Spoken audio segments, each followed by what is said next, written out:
In this video, you learn how to switch your Instagram account back from a business account to a personal account. So let's get started.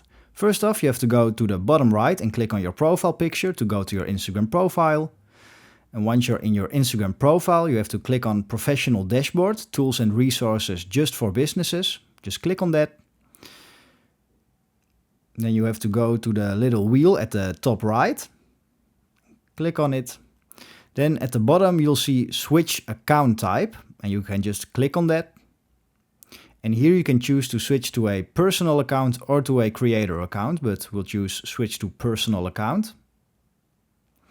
And here you'll get a little warning explaining what will happen if you switch back from a business account to a personal account. So you can just click on the red letters saying Switch to Personal Account. And right now you're already switched back from a business account to a personal account. It may take a couple minutes before all the changes have been followed through, but right now your Instagram account has been switched back from a business account to a personal account.